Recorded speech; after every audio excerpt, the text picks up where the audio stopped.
안녕하십니까. 이화여대 철학과 한자경입니다. 칸트의 순수이성 비판에 대해서 말씀드리겠습니다. 칸트의 순수이성 비판, 왜 고전일까요? 우리는 순수이성 비판을 왜 읽어봐야 하는 걸까요? 중요한 서양 철학자를 서너 사람 대라고 하면 칸트가 반드시 들어갈 것입니다. 아마 플라톤도 반드시 들어갈 것 같고, 그 다음엔 각자 취향에 따라 고대의 아리스토텔레스, 중세의 아퀴나스, 근세의 데카르트, 현대의 막스나 니체 등 다양한 후보가 있을 것입니다. 어쨌든 칸트는 빠지지 않을 것 같습니다. 그리고 그 칸트의 제일 중요한 저서로 꼽히는 것이 바로 순수이성 비판입니다. 따라서 서양 철학을 공부하는 사람들은 왜 순수이성 비판을 읽어야 하는지에 대해서 심각하게 고민하지 않습니다.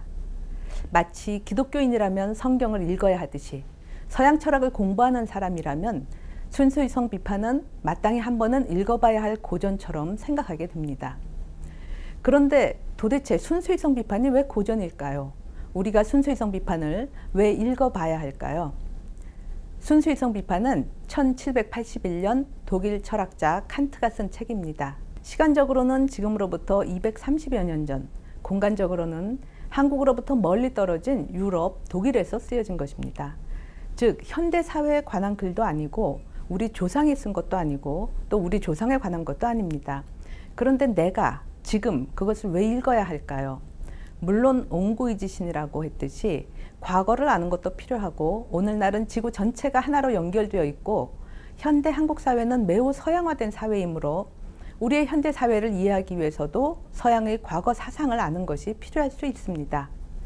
그러나 순수이성 비판은 루소의 사회계약론이나 미래 자유론처럼 현대 사회의 기반이 되는 사회 정치 사상을 담고 있는 책도 아닙니다.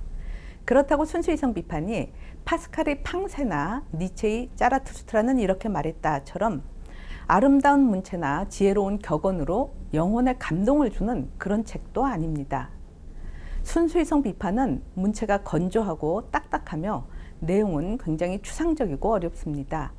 혹 재미있기를 기대하거나 마음의 평안이나 영혼의 감동을 얻을 생각으로 책을 들었다가는 그 문체의 건조함이나 딱딱함 때문에 한두 장을 넘기지 못하고 실망하며 책을 덮게 될 것입니다. 또는 삶에 대한 직접적 조언이나 현대 사회를 이해하기 위한 구체적인 정보를 얻을 의향으로 책을 읽기 시작했다가는 곧 그 내용의 추상성과 난해함으로 인해서 포기하고 말 것입니다. 그래서 우리는 다시 묻게 됩니다. 도대체 사람들은 순수이성 비판을 왜 읽는 것일까? 칸트는 왜 유명하고 그의 주저 순수이성 비판은 왜 중요한 것일까? 칸트의 순수이성 비판은 서양 철학사의 흐름을 이해하기 위해서 필요한 책입니다. 즉, 직접적으로 서양의 문화와 정치를 이해하기 위해서가 아니라 그 문화와 정치의 바탕에 놓여 있는 서양의 정신과 철학을 이해하기 위해서 필요한 것입니다. 순수이성 비판의 철학사적 의미는 이성 비판을 통해서 드러납니다. 이성 비판은 이성으로서 이성을 비판한다는 뜻입니다. 여기서 이성은 감성, 지성, 협의의 이성을 포괄하는 광의의 이성으로서 인식 능력 전체를 뜻합니다. 감성은 눈, 코, 입, 귀, 피부, 오감의 감각기관을 통해서 감각 자료를 받아들이는 능력이고, 지성은 분해로 개념화 및 판단을 하는 능력이고, 이성은 추리를 하는 능력입니다. 우리는 이성을 갖고 세계를 인식합니다. 나는 세계를 인식하는 주관이고, 세계는 나에 의해서 인식되는 인식 대상입니다. 학문은 우리가 인식한 것들을 체계적으로 정리한 것인데, 자연현상을 대상으로 연구하는 것이 자연과학이고, 사회현상을 대상으로 연구하는 것이 사회과학이며, 인간의 정신현상을 대상으로 연구하는 것이 인문과학입니다. 자연현상, 사회현상, 정신현상은 인식 대상들입니다. 즉, 인간의 사유틀과 개념틀에 의해서 객관화되고 체계적으로 설명되고 법칙화된 현상들입니다. 그런데 이로써 모든 것들이 다 밝혀지는 것은 아닙니다. 그렇게 현상을 객관화하여 인식하는 인식 주체 자체는 남겨지기 때문입니다. 현상 세계를 인식하는 인식 주체인 인간의 정신활동 자체를 연구하는 것이 바로 철학입니다. 철학 이외의 인문학, 사학이나 문학이나 미학 등은 인간 정신활동의 산물인 정신현상을 연구하는 것인데 반해 철학은 인간의 정신활동 자체를 연구한다고 말할 수 있겠습니다. 인식 주체 자체 또는 정신활동 자체를 탐구한다는 것은 곧 인간의 세계 인식 능력 내지 인식 도구를 밝히는 것을 뜻합니다. 이 인식 능력 또는 인식 도구에 해당하는 것이 바로 이성입니다. 칸트의 이성 비판은 인간의 인식 능력 또는 인식 도구를 비판적으로 검토하겠다는 것입니다. 칸트 이전 서양 철학에서는 인간이 세계나 자아나 신에 대해 많은 것을 안다고 생각하며 많은 인식체계 내지 철학체계를 만들어냈습니다. 나아가 우리는 우리가 알고 있는 알의 내용에만 관심을 갖고 그 알미 참인가 아닌가를 밝히려고만 합니다. 그런데 우리가 안다고 생각하는 것은 모두 우리의 인식 능력을 통해서 얻어낸 알미입니다. 칸트는 우리가 이런저런 인식 내용을 얻어내거나 그 인식 내용의 참과 거짓을 문제 삼기에 앞서 우리의 인식 능력 자체를 비판적으로 검토해 보고자 한 것입니다. 이는 곧 인간이 안경을 끼고 자연, 사회, 역사를 보면서 그렇게 보여진 것들을 체계적으로 정리하여 다양한 학문을 확립하다가 문득 자신이 안경을 끼고 있음을 의식하고서 그 안경을 주제로 안경 자체를 연구하겠다는 것과 마찬가지 이치입니다. 또는 목수가 집을 짓기 전에 우선 자신의 집 짓는 도구나 장비를 정확하게 검토하고 파악해야 하는 것과 같은 이치입니다. 이처럼 칸트는 인간의 인식 능력인 이성을 갖고 자연과 사회와 정신현상에 대해 또는 자아나 세계나 신 등에 대해 이런저런 알을 얻어내는데 그 인식 대상 내지 인식 내용을 문제 삼기 전에 우선 자신의 인식 능력 자체를 비판적으로 검토해야 한다고 본 것입니다. 우리가 순수 이성 비판을 읽어야 하는 이유는 아마 이런 이유에서일 것 같습니다. 이런저런 알을 쌓아가거나 알의 내용을 문제 삼기에 앞서 그러한 알을 알아가는 인간의 인식 능력 자체, 이성 자체를 비판적으로 검토해 보는 작업이 필요하기 때문입니다. 칸트는 순수 이성 비판에서 이성의 근원이 무엇이고 인간이 이성을 통해 알게 되는 인식의 범위 및 한계를 밝혀보고자 했습니다. 즉 우리가 우리의 이성을 갖고 과연 무엇을 알 수 있고 무엇은 알 수 없는 것인지를 밝히려는 것입니다. 순수 이성 비판을 읽어봄으로써 우리는 서양 철학자들이 생각한 이성이 과연 어떤 인식 능력인지 그리고 그 이성의 한계가 무엇인지를 진지하게 생각해 볼 수 있게 됩니다. 순수 이성 비판의 저자 칸트는 1724년 퀘닉스베르크에서 그다지 부유하지 못한 기독교 가정에서 태어났습니다. 당시 독일은 아직 통일국가를 이루지 못한 채 여러 왕국들의 연합으로 존재했으며 그로부터 한참 후 1871년에 프로이센 프랑스 전쟁을 거쳐서 비로소 독일 제국으로 되었습니다. 독일이 통일국가를 이룰 때 그 기반이 된 왕국이 프로이센 왕국인데 그 프로이센의 수도가 바로 퀘닉스베르크였습니다. 퀘닉스베르크는 프로이센 왕국 시기에는 크게 번창한 도시였지만 2차 세계대전 중 소련의 폭격으로 크게 파괴되었고 결국은 소련에 양도되었으며 현재는 러시아에 속하는 도시로서 칼리닝그라드라고 불립니다. 그러니까 현재의 지도 위에 퀘닉스베르크라는 도시는 없습니다. 칸트는 집안 경제 형편이 좋지 않은 데다 13살에 모친을 여의고 22살에 부친을 여의고 결국 혼자 자립해서 생활해야 했습니다. 일찍부터 가정교사로 활동하고 대학에서 사강사로 일하다가 46세가 되어 비로소 퀘닉스베르크 대학에서 논리학과 형이상학 과목을 담당하는 교수직을 얻었습니다. 그는 철학 강의와 저술에 전념하면서 비교적 단순한 삶을 영위한 것으로 보입니다. 1804년 임종시의 마지막 말은 As is good, 좋다라고 하며 비석에는 그의 유명한 말이 새겨져 있습니다. 내게 경외심을 일으키는 것이 두 가지가 있다. 머리 위에 빛나는 별과 마음속의 도덕 법칙이 그것이다. 입니다. 칸트는 많은 책을 저술하였는데 그의 주저 3권, 순수이성 비판, 실천이성 비판, 판단력 비판의 제목이 모두 비판으로 되어 있기에 그의 철학을 비판 철학이라고 부르기도 합니다. 그는 자신의 철학이 다루는 물음을 3가지 물음, 나는 무엇을 알 수 있는가? 나는 무엇을 행해야 하는가? 나는 무엇을 바래도 되는가의 3가지 물음으로 정리한 후에 이 3 물음이 결국은 인간이란 무엇인가? 라는 한 가지 물음으로 묶인다고 보았습니다. 순수이성 비판은 이 중 첫 번째 물음을 다루며 그 연구 성과에 기반을 두고 실천이성 비판과 판단력 비판이 쓰여집니다. 너무 늦게 안정적 교수직을 얻은 탓인지 칸트는 주저를 5, 60대가 돼서야 출판했습니다. 그의 제1의 주저 순수이성 비판은 거의 10여 년에 걸쳐서 쓰여졌으며 57세인 1781년에 출판되었습니다. 3대 비판서 이외에도 계몽, 정치, 역사 등에 관한 글들도 여럿이 있는데 몇 가지만 추려보면 다음과 같습니다. 계몽이란 무엇인가, 이성의 한계 내에서의 종교, 영구평화론, 실용적 관점에서 본 인간학 등이 있습니다. 칸트의 삶에 대해서는 여러 가지 일화가 전해집니다.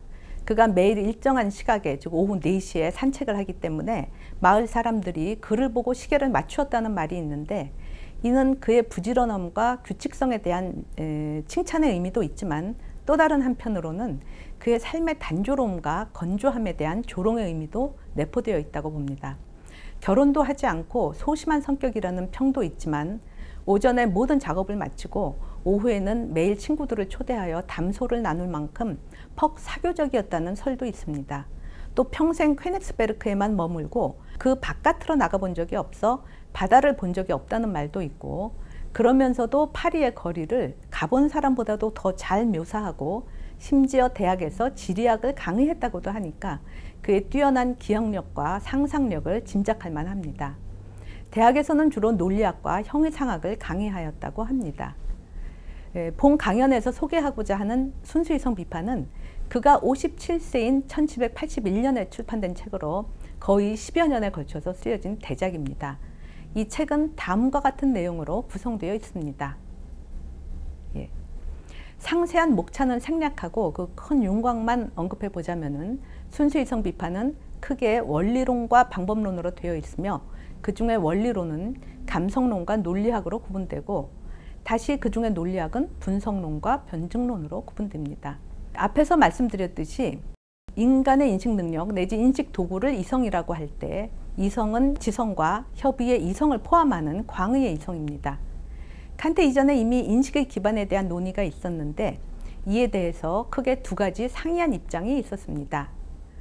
즉 인식의 기반을 이성, 즉 이성적 사유로 볼 것인가 아니면 경험, 즉 감각적 경험으로 보는가에 따른 두 가지 입장입니다.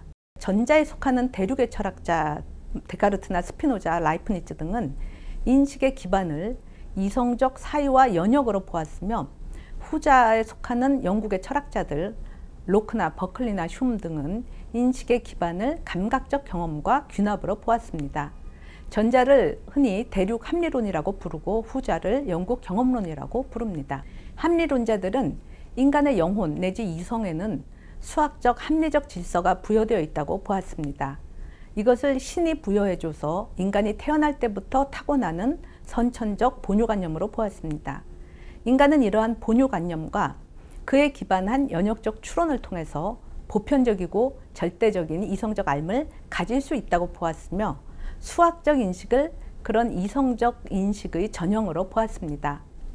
그러나 경험론자들은 인간의 영혼에 그런 선천적인 보편적 질서가 있다는 것을 부정하며 합리론자들이 주장하는 본효관념을 일종의 독단으로 간주했습니다. 우리의 영혼에 본효관념이 있다면 누구나 그런 관념을, 즉 논리적인 수학적인 관념 또는 신의 관념 등을 알고 있어야 할 텐데 어린아이나 백치를 보면 그러지 못하다는 것입니다. 경험론자들이 보기에 인간의 영혼은 아무것도 쓰여져 있지 않은 빈 종이, 즉 백지와 같으며 따라서 인간은 오직 감각 경험을 통해서만 인식을 획득할 수 있고 일반 원칙은 오직 귀납을 통해서만 얻어낼 수 있을 뿐입니다. 그런데 감각 경험은 시공간적 제한성을 갖고 있고 귀납으로 얻어낸 일반 명제는 100% 확실성을 보장할 수 없습니다. 따라서 경험주의는 곧 회의주의로 빠지고 맙니다. 이렇게 해서 합리론은 독단론으로 규결되고 경험론은 회의론으로 규결됩니다. 이 두 갈래 길을 피하면서 인식의 확실성을 확보할 수 있는 길은 없는가? 이것이 칸트가 고민한 것입니다. 칸트는 독단론의 합리주의와 회의론의 경험주의를 넘어선 제3의 길로서 비판 철학을 확립합니다. 합리주의와 달리 신이 부여한 선천적 본효관념을 설정하지도 않고 또 경험주의와 달리 모든 인식을 경험으로부터 이끌어내는 회의주의로 빠지지도 않는 새로운 제3의 길을 모색한 것입니다. 이 제3의 길인 칸트의 비판주의가 어떤 내용인지는 독자들이 순수이성 비판을 통해서 직접 확인할 수 있습니다. 합리론의 독단과 경험론의 회의를 넘어선 제3의 길을 칸트가 제시했기에 서양 철학사에서 칸트는 흔히 합리론과 경험론을 종합한 철학자로 평가됩니다. 그리고 칸트의 비판 철학 내지 초월 철학에 기반을 두고 독일에서 관념론 철학이 크게 일어나는데 이를 피히테, 쉘링, 헤겔의 독일 관념론이라고 부릅니다. 독일 관념론 내에서 흔히 피히테 철학을 절대자의 주관적 관념론, 또 쉘링의 철학을 절대자연의 객관적 관념론, 그리고 헤겔의 철학을 주객합일적 절대정신의 절대적 관념론이라고 규정합니다. 그런데 헤겔은 형이상학의 완성자로 간주되며 헤겔 이후의 서양 철학은 헤겔 형이상학에 대한 비판과 반동으로 이해됩니다. 소위 헤겔 좌파로는 헤겔식 정신을 비판하면서 물질과 신체성을 강조하는 포에르바하와 막스의 유물론이 등장하고, 헤겔 우파로는 헤겔식 보편을 비판하면서 개체성과 유한성을 강조하는 키에르케고르나 니체의 실존주의가 등장합니다. 이상과 같은 방식으로 서양 철학사의 큰 줄기가 그려집니다. 유럽 대륙의 합리론과 영국의 경험론이라는 두 물줄기가 독일 칸트라는 한 호수로 모여들고, 거기서부터 생긴 독일 관념론의 흐름이 헤겔이라는 큰 바다에 이르러서 서양 형이상학이 완성되었다는 식의 비유가 있습니다. 요즘 서양 철학하면 흔히 독일 철학을 떠올리며 그때 대표적 독일 철학자로 꼽는 사람이 바로 칸트와 헤겔입니다. 그런데 칸트 당시에는 철학자들이 라틴어나 불어로 글을 썼으며 칸트도 자신의 박사학위 논문을 라틴어로 썼었고, 그러다가 처음 독어로 쓴 대작이 바로 순수이성 비판입니다. 순수이성 비판은 1781년에 출판되었고 헤겔의 주저 정신현상학은 1806년에 출판되었습니다. 이 둘 간의 간격이 30년도 채 안 된다는 것은 놀라운 일이라고 생각합니다. 독일에서 잠들어 있던 철학 정신 또는 민족 정신이 그 짧은 기간 동안에 각성되고 철학을 꽃피웠기 때문입니다. 서양 근대는 흔히 인간의 이성이 강조되고 이성적 학문으로서의 수학이 중심되던 시기였습니다. 근대 이전에도 물리학 내지 자연과학이 있었지만 근대 이전의 물리학과 근대 이후의 물리학의 차이는 물리학의 명제들이 수학의 공식으로 정리되는가 아닌가, 즉 수량화되는가 아닌가의 차이가 됩니다. 양화되지 않는 질적인 것은 비과학적이고 주관적인 것이라고 하여 배제되고, 양화 가능한 양적인 것만이 과학 안에 포섭됩니다. 예를 들어서 빨간색, 노란색, 파란색 등에서 우리가 직접 느끼는 질적 차이는 주관적 느낌일 뿐이고, 그 색들의 차이는 가시광선 주파수의 차이인 양적 차이로 설명됩니다.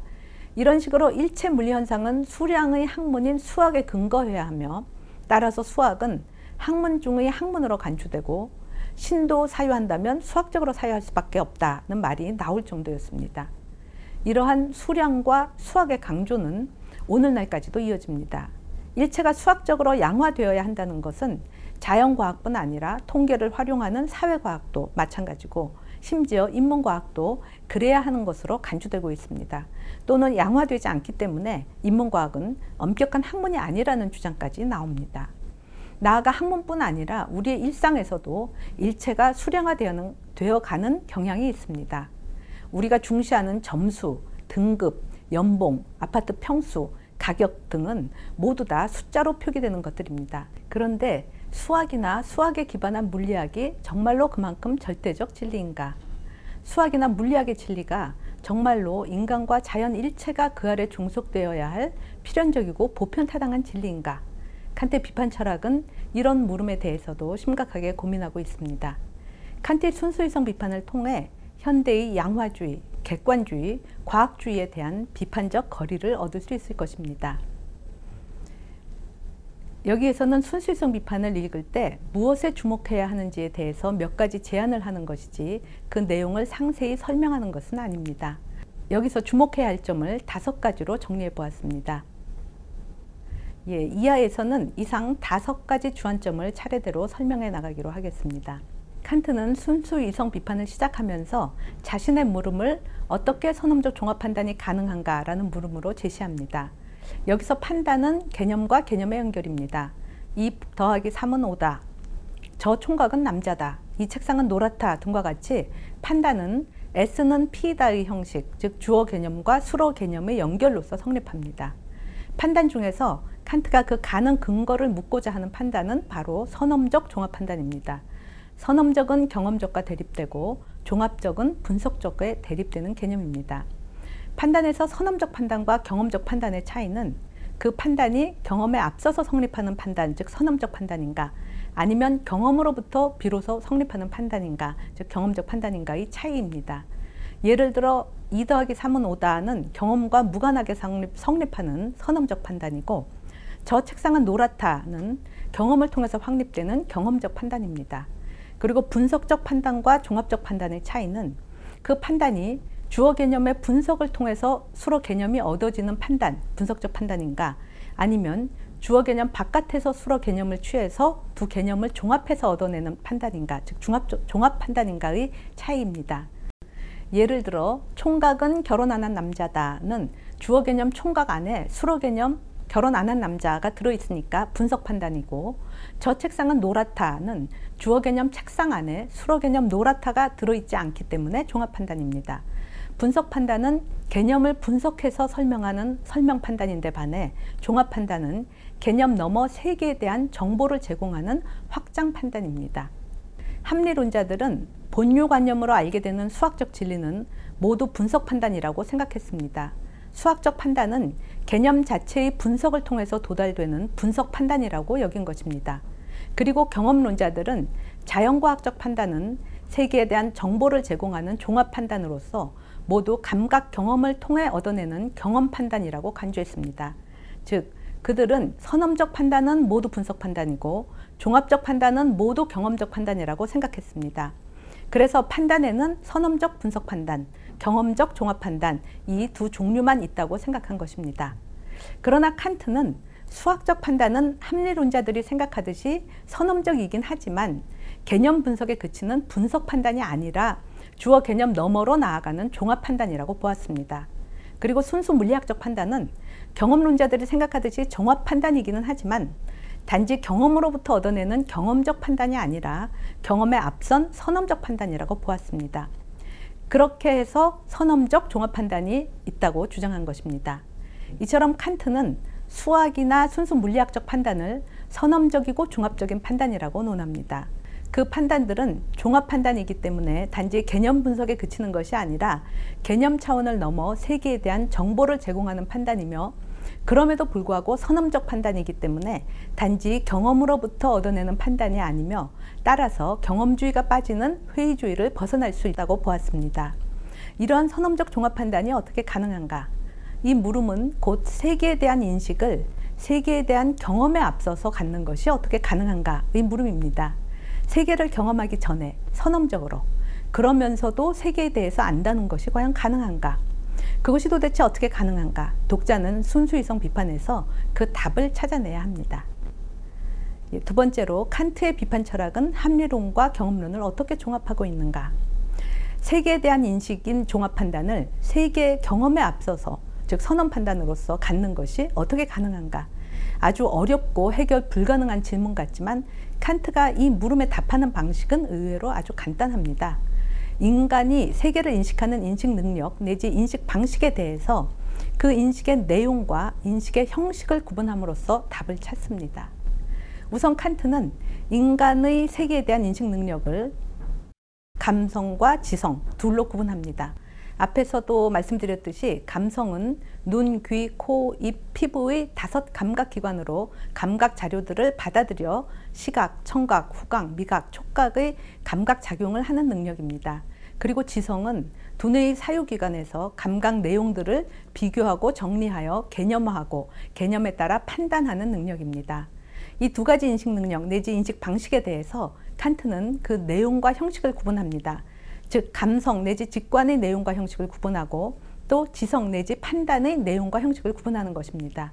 감성 내지 직관의 내용은 감관에 주어지는 감각 자료들, 예를 들어 빨간색, 크기, 소리, 딱딱함 등에 해당하며 이것은 경험적으로 주어지는 것입니다. 반면에 그런 감각 자료들을 받아들이는 감성 형식 내지 직관 형식은 경험적으로 주어지는 것이 아니라 주어진 자료들을 배치하고 정리하는 형식에 해당하므로 그 자체는 경험적이 아니라 선험적인 것입니다. 마찬가지로 지성 내지 판단의 내용은 경험적으로 주어지는 것들이지만 지성 내지 판단의 형식은 경험적인 것이 아니라 선험적인 것입니다. 그렇다면 그 각각의 형식은 무엇인가? 칸트는 순수이성 비판 감성론에서 인간의 직관 형식을 시간과 공간으로 밝히고 순수이성 비판 분석론에서 인간의 판단 형식의 근거를 12개 범주로 밝히고 있습니다. 독자는 순수이성 비판을 읽으면서 칸트가 무슨 근거에서 근대 뉴턴 물리학의 절대 시공간을 부정하면서 시간과 공간을 인간의 직관 형식이라고 설명하는지, 또 칸트가 어떻게 형식 논리학의 판단표를 넘어서서 12개 범주를 주장하는지를 주의해서 살펴봐야 합니다. 칸트는 이렇게 얻어낸 선험적인 인식 형식으로부터, 즉 보편적 직관 형식인 시간과 선험적 사유 형식인 범주로부터 선험적 종합 판단을 설명합니다. 이에 대한 구체적 논의도 순수이성 비판에서 살펴볼 수 있습니다. 칸트에 따르면 인식은 직관과 개념이 함께함으로써 성립합니다. 직관 없는 개념은 공허하고 개념 없는 직관은 맹목이다 라는 칸트의 말은 인식이 성립하기 위해서는 직관과 개념이 함께해야 함을 말해줍니다. 선험적 종합 판단 또한 선험적 직관, 즉 직관 형식인 시간과 선험적 개념, 즉 판단 형식의 근거인 범주, 이 둘이 함께하여서 만들어지는 판단입니다. 이런 방식으로 칸트는 우리가 어떻게 해서 세계에 대한 선험적 인식, 즉 선험적 종합 판단을 가지게 되는지를 설명합니다. 이 과정에서 밝혀지는 것이 바로 우리의 인식에는 경험적 요소뿐 아니라 비경험적인 선험적 요소가 있다는 것입니다. 이러한 비경험적인 순수한 인식의 형식이 바로 세계에 대한 선험적 인식을 가능하게 하는 것들입니다. 칸트는 선험적인 인식의 형식으로서 합리론자들이 주장하는 인식의 비경험적 측면을 수용하고 인식의 내용으로서 경험론자들이 주장하는 인식의 경험적 측면을 수용합니다. 이런 식으로 칸트의 비판 철학은 합리론과 경험론의 종합이 됩니다. 칸트가 선험적 종합 판단의 가능 근거를 설명하는 과정 안에서 우리는 칸트가 기존의 합리론과 경험론을 종합하는 방식을 읽어낼 수 있습니다. 세 번째, 코페르니쿠스적 전회의 의미, 진리의 기준을 객관에서 주관으로에 대해서 말씀드리겠습니다. 서양 철학사에서 칸트 철학을 설명할 때 흔히 코페르니쿠스적 전회를 언급합니다. 코페르니쿠스적 전회는 본래 천체의 운동을 설명하기 위한 관점의 변경, 즉 천동설에서 지동설로의 변경을 의미합니다. 서양 철학에서는 우리가 알고자 하는 진리를 인식과 존재의 일치 또는 표상과 사물의 일치라고 설명해 왔습니다. 그리고 그 일치의 기준을 객관 세계, 사물 내지 존재에서 구했습니다. 예를 들어 내가 지금 이 책상이 노랗다라고 판단을 하면 그것이 참인지 아닌지는 그 인식이 존재와 일치하는지, 그 표상이 사물과 일치하는지, 즉 이 책상이 실제로 노란지의 여부에 의해서 결정된다고 보는 것입니다. 주관적인 인식이 객관적인 실제와 일치하면 즉 인식이 진리로 판정되는 것입니다. 이처럼 인식의 기준, 진리의 기준을 객관 세계에 둔 것입니다. 그런데 칸트는 우리의 인식이 단지 경험적으로 주어지는 내용만으로 이루어지는 것이 아니고 그 인식 내용을 정리하는 인식 형식이 존재한다는 것을 밝혔습니다. 인식의 내용은 바깥으로부터 객관적으로 주어지는 것이지만 인식의 형식은 인간의 심성이 이미 구비하고 있는 주관적 형식입니다. 그리고 객관적으로 주어지는 모든 경험적 내용은 그것을 정리하고 구조화하는 인식의 주관적 형식에 의해서 정리되고 규정될 수밖에 없기 때문에 진리에 있어서 중요한 것은 더 이상 바깥으로부터 주어지는 객관적 내용이 아니라 오히려 주관적 형식이 됩니다. 모든 객관적 내용은 인간의 인식 형식인 주관적 형식에 맞아떨어짐으로써만 인간에게 인식될 수 있고 진리로 밝혀질 수 있습니다. 이런 방식으로 칸트에서 진리의 기준은 더 이상 내용이 아니라 형식이게 되고 따라서 객관이 아니라 주관이게 됩니다. 이처럼 진리의 기준을 객관 대상 세계에 두지 않고 인간의 인식 형식인 주관에 두게 되었다는 점에서 칸트의 철학을 객관에서 주관으로의 전회, 즉 코페르니쿠스적 전회라고 부릅니다. 네 번째로 초월적 관념론의 확립과 초월적 자아의 발견에 대해서 말씀드리겠습니다. 칸트 철학의 코페르니쿠스적 전회가 함축하는 것은 곧 인간이 인식 대상으로 인식하는 세계는 결국 인간의 주관적 인식 형식에 의해서 정리되고 질서지어진 세계라는 것입니다. 즉 인식 주체인 인간이 인식 대상인 세계를 인식할 때 인식된 세계의 기본 원리는 세계 자체로부터 얻어지는 경험적 원리가 아니라 인식 주관의 형식에서 비롯되는 선험적 원리라는 것입니다. 인식 대상인 세계는 인간의 주관적 인식 형식에 의해서 규정된, 조건 지어진, 제약된 세계, 한마디로 현상입니다. 인간의 인식 형식이 세계를 규정하는 조건 내지 제약이 됩니다. 그리고 세계를 인식하는 인식 주관은 그러한 인식 제약들을 통해서 세계를 인식할 뿐 인간 자체는 그 제약에 의해서 다시 제약되는 것은 아닙니다. 이 관계를 비유적으로 말하자면 세계가 빛에 의해 보여진 세계라면 인식 형식은 세계를 비추는 빛에 해당하고 인식 주체는 그 빛을 방사하는 광원에 해당한다고 볼 수 있습니다.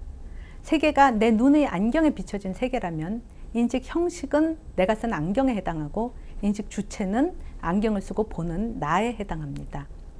결국 인간에게 인식되는 대상 세계는 인간의 인식 형식을 떠나 그 자체로 존재하는 세계가 아닙니다. 오직 인간의 인식 형식에 따라서 이러저러한 모습으로, 시공간적으로 질서지어진 모습으로, 실체성과 인과성의 모습으로 나타나는 세계, 한마디로 현상인 것입니다. 세계를 인식 주관을 떠난 객관 그 자체로 간주하지 않고 인간의 주관적 형식에 의해서 나타나는 현상으로 인정한다는 점에서 칸트의 철학은 관념론입니다. 그리고 그 인식 주관이 경험 세계에 등장하는 경험적 자아가 아니라 인식 형식을 담보한 초월적 자아라는 의미에서 칸트의 철학은 초월적 관념론입니다. 따라서 칸트의 비판 철학을 초월 철학이라고 부르기도 합니다. 순수이성 비판을 읽는 독자는 칸트 철학의 초월 철학적 의미를 깊이 생각해 볼 필요가 있습니다. 이 정신은 현대의 후설 현상학에까지 이어집니다. 후설은 자신의 현상학을 초월적 현상학이라고 불렀습니다. 경험을 넘어서고 경험을 가능하게 하는 근거를 초월이라고 할 때 그 초월은 인간 영혼 외적인 것, 외적 초월이 아니라 인간 영혼 안의 힘이라는 의미에서 내적 초월에 해당합니다. 인간이 단지 현상적이고 경험적인 존재가 아니라 그 내면에 현상을 초월하고 경험을 초월하는 측면이 있음을 강조하는 것입니다. 초월 철학은 인간 내면의 초월, 내적 초월을 강조하는 철학입니다.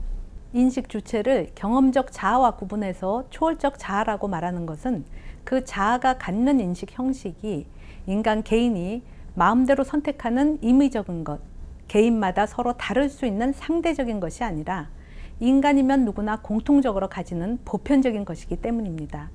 시간, 공간과 범주와 원칙은 인간 안에 내재된 보편적 형식이고 보편적 원칙입니다. 이 점에서 궁극적 인식 주체로서의 초월적 자아는 나와 너로서 서로 구분되는 경험적 자아를 뜻하는 것이 아니라 각각 서로 다른 경험적 자아 안에 내재된 보편적 자아, 공통의 인식 형식을 가진 공통의 자아를 뜻합니다. 이러한 초월적 자아를 칸트는 의식 일반이라고 부르기도 하고 대상화된 현상이 아니라는 의미에서 인격이라고 부르기도 합니다. 칸트의 초월적 관념론은 인식 대상인 세계를 현상으로 설명하면서 인간 주체에 관한 한 현상으로서의 자아인 경험적 자아 넘어 모든 인간 안에 공통적으로 내재된 보편적 자아, 보편적 정신, 무제약자로서의 자아인 그런 초월적 자아를 논합니다. 인식 주체를 초월적 자아로 논함으로써 칸트의 초월적 관념론은 데카르트나 버클리의 경험적 관념론을 넘어서게 됩니다. 초월적 관념론에 따르면 우리가 인식하는 세계는 인간의 인식 능력을 떠난 객관 세계 자체가 아니라 인간의 인식 형식에 의해서 제약된 현상 세계일 뿐입니다. 그러므로 칸트는 이렇게 주장합니다. 인간은 물 자체는 알 수 없고 오직 현상만 인식할 수 있을 뿐이다. 이 문장을 읽으면 칸트가 인식할 수 없는 것으로 남겨놓는 물 자체는 과연 무엇일까를 묻게 됩니다.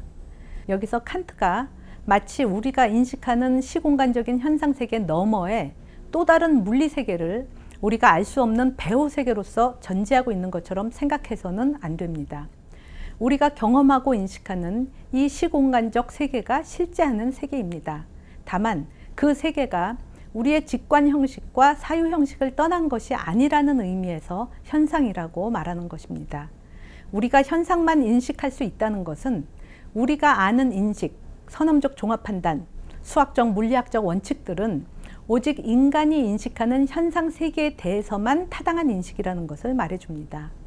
수학적 진리가 신적인 절대 진리가 아니라 인간의 인식 형식에서 비롯되는 원리, 따라서 인간이 인식하는 이 현상 세계에 대해서만 타당한 원리라는 것입니다.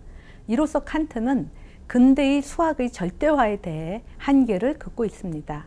그렇다면 칸트가 인식할 수 없는 것으로 남겨놓은 물자체, 우리의 인식 형식에 의해서 규정되지 않는 것, 그것은 과연 무엇일까요? 현상은 인식 형식에 의해서 제약된 것이기에 현상 아닌 물자체는 제약되지 않는 것, 무제약적인 것, 바로 무제약자입니다.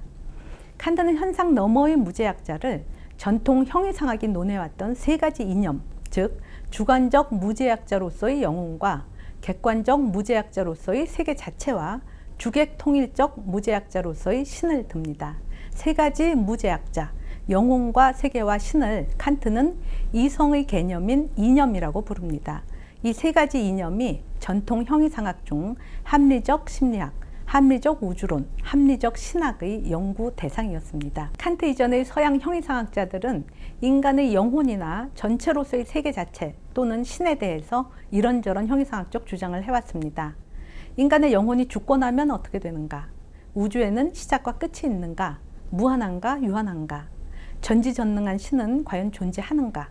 이런 형이상학적 물음을 던지면서 그러한 물음에 대해 영혼은 불변하는 실체이므로 죽어도 멸하지 않는다. 또는 신은 인과 계열의 무한소급을 끊는 최초의 원인으로서 자기 원인적 존재로서 실제한다 등의 형이상학적 주장을 해왔습니다.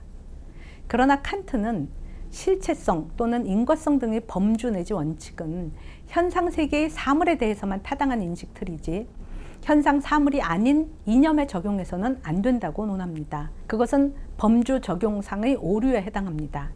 인식 제약을 제약된 것인 현상에 대해서 적용해야지 제약되지 않는 것인 무제약적 이념에 적용하는 것은 잘못이기 때문입니다. 그것은 곧 현상 사물이 아닌 것을 현상 사물과 마찬가지로 사물로 하고 대상화해서 인식하는 오류를 범하는 것입니다. 영혼이나 우주 전체나 신을 마치 일개 사물인 것처럼 객관화하고 대상화해서 우리의 인식 틀에 따라서 규정하려고 하는 것은 문제가 있다는 것입니다. 칸트의 순수 이성 비판 변증론은 이러한 오류를 지적하고 있습니다. 변증론은 크게 세 부분으로 되어 있습니다. 처음에 오류 추리론은 인간 영혼을 객관화해서 논해온 전통 심리학에 대한 비판입니다. 실체라는 범주를 잘못 적용한 오류 추리에 해당합니다. 두 번째 이율 배반은 우주의 시작과 끝, 우주의 유한과 무한에 대한 전통 우주론에 대한 비판입니다. 우주가 유한하다는 주장도 또 우주가 무한하다는 주장도 모두 정당화되기 어렵기에 이를 이율 배반이라고 합니다. 세 번째 이상론은 신에 대한 전통 신학의 문제점을 지적한 것입니다. 신은 현상 사물처럼 원칙을 적용해서 규정하려 하는 것을 비판하는 것입니다. 이처럼 변증론에는 우리의 영혼 자체나 전체로서의 세계나 신을 마치 현상 사물인 것처럼 객관화해서 인식하는 것이 문제가 있음을 밝힙니다.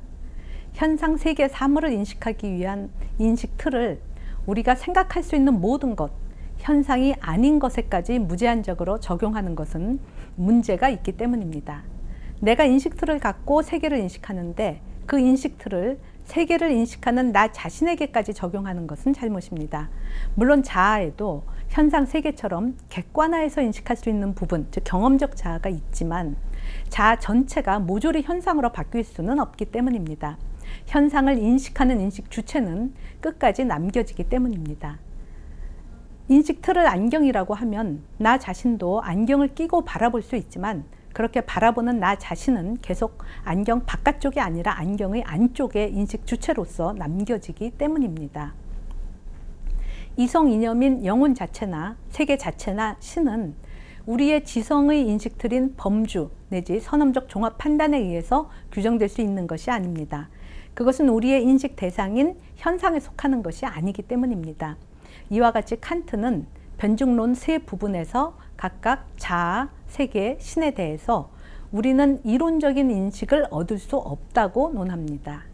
그런데 세계를 논하는 두 번째 부분인 이율 배반에서 칸트는 세계와 연관해서 다시 이 세 이념을 다룹니다.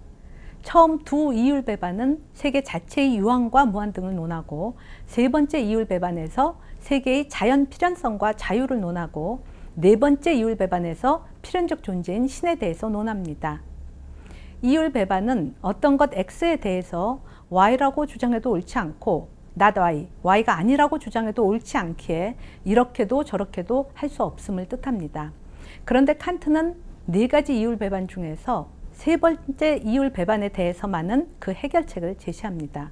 독자는 칸트가 자유와 자연 필연성의 이율 배반을 어떻게 해결하는지에 주목해야 할 필요가 있습니다. 상세한 설명은 생략하고 기본만 말씀드리자면 그 해결 방식은 의외로 간단합니다. 자연 필연성은 우리의 인식 대상인 자연 현상 세계에 대해 타당하지만, 자유는 그러한 자연 현상 세계를 인식하는 궁극적인 인식 주체, 초월적 자아에 대해 타당하다는 것입니다. 현상은 자연 필연성의 세계이지만 물 자체, 무제약자, 초월적 자아는 자유의 존재라는 것입니다. 이 초월적 자아의 자유를 칸트는 초월적 자유라고 부릅니다. 칸트의 순수이성 비판은 초월적 자아의 초월적 자유를 주장하기 위한 것이라고도 할 수 있습니다. 인간이 현상 세계에 국한된 사물 존재가 아니라는 것, 현상 너머의 자유의 존재라는 것, 사물처럼 인식 대상으로 객관화하여 고찰될 수 없는 궁극적 주체라는 것, 사물처럼 자연 필연성에 의해 규정되는 존재가 아니라 자유의 존재라는 것, 그 어떤 자연 사물로 환원되어 설명될 수 없는 자유로운 인격이라는 것을 밝히고자 한 것입니다. 칸트가 순수이성 비판에 이어 실천이성 비판에서 논하는 인간의 도덕성과 자유는 바로 칸트가 순수이성 비판에서 확립한 이 초월적 자아의 초월적 자유에 입각해서 논해질 수 있는 것입니다. 칸트는 도덕의 영역을 확보하기 위해서 이론 영역에 제한을 가하였다라고 말했습니다.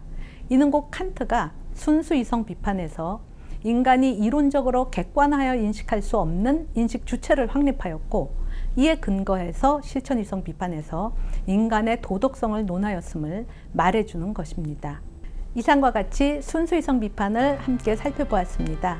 순수이성 비판을 통해 여러분께서 독서의 즐거움과 유익함을 얻을 수 있기를 희망합니다. 감사합니다.